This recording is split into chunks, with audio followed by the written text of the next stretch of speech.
Hey folks, how you doing tonight? I'm sorry, I'm playing with the computer.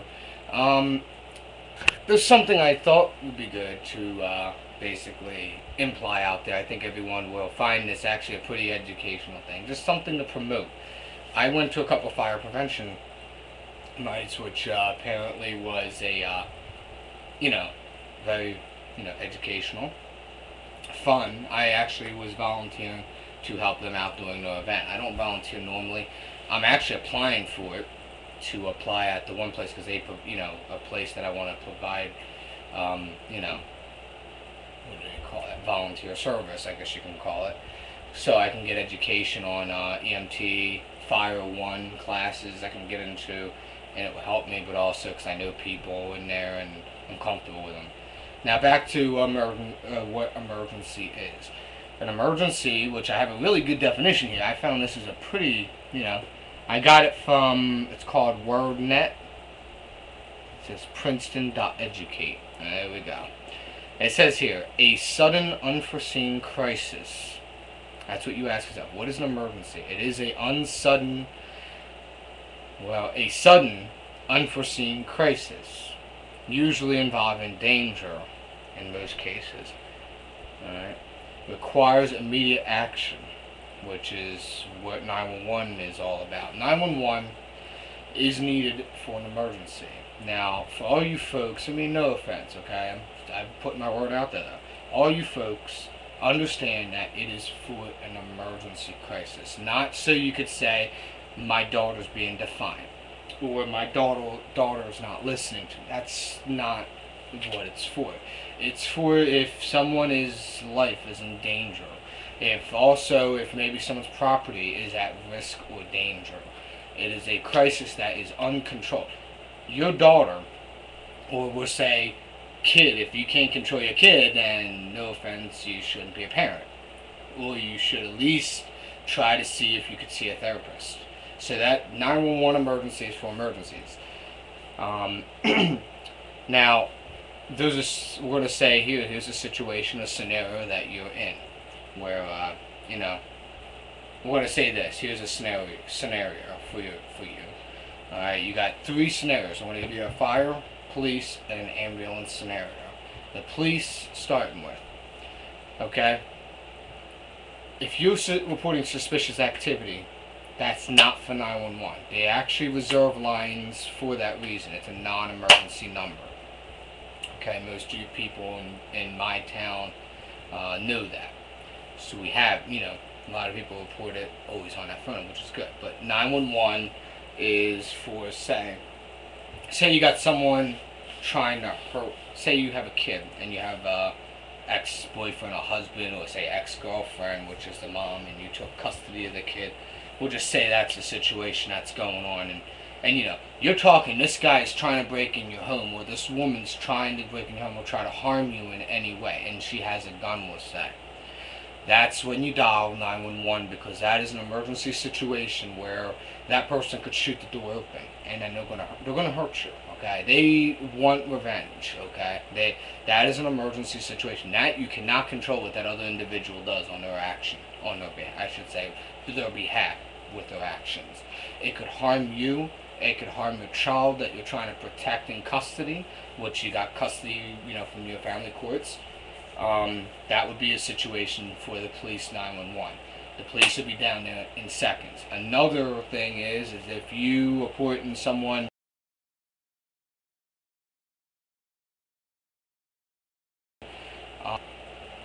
the best thing there to do is, keep your cool. Just keep your cool there. But if you can the best thing is dial 911. Leave the line open so they can hear detail what's going on. Usually, you'll try to say, "What's your problem, sir?" All I want to do is come to Wawa here on, the Black Horse in this town and such, we'll say, just as an example. And that's, that will give the dispatcher what they need to respond to the emergency. So that's actually another technique of using 911. The dispatchers will not get ticked off if you make the line open so they can hear what's going on. That's the same technique that the personnels use, on the two-way. You hit the button on the two-way. Let's see, where's my two-way? Oh, it's right here. Done. On this two-way radio, a lot of times when it's configured, this button here is a button that makes this microphone open for 15 seconds.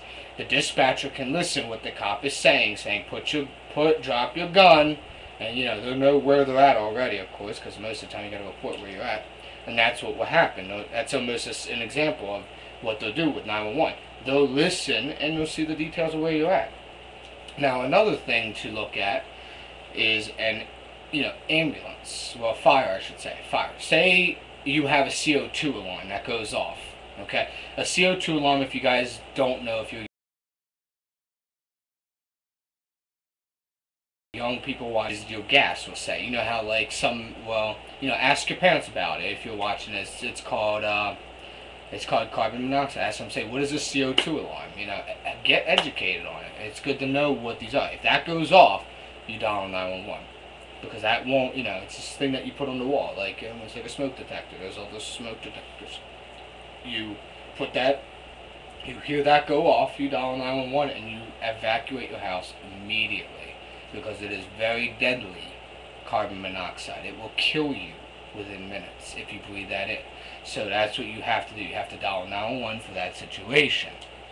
Speaking of that, I only have a couple more minutes here, so we're going to move on to the EMS emergency. Okay?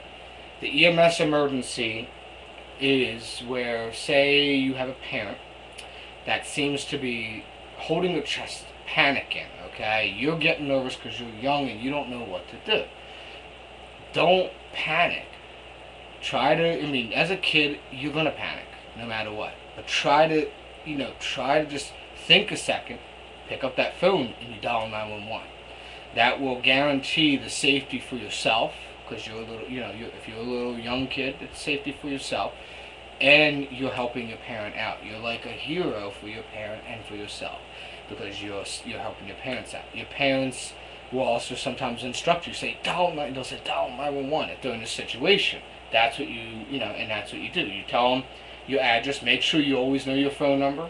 Make sure you always know your address. Those are the important things for you youngsters out there. You gotta understand where you're at, where you live, so you can be able to state where your emergency is located. One last thing before I go here is important to understand with 911. 911 now, I don't know if it's a law yet. I've heard about it. But now, if you call in without an emergency, believe me, those police will be down at your house writing you a ticket.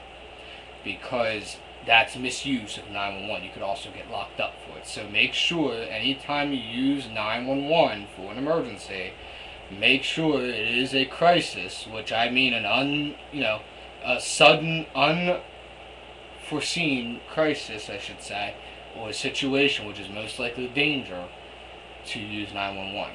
Again, thank you again for watching this video about emergencies. Bye-bye.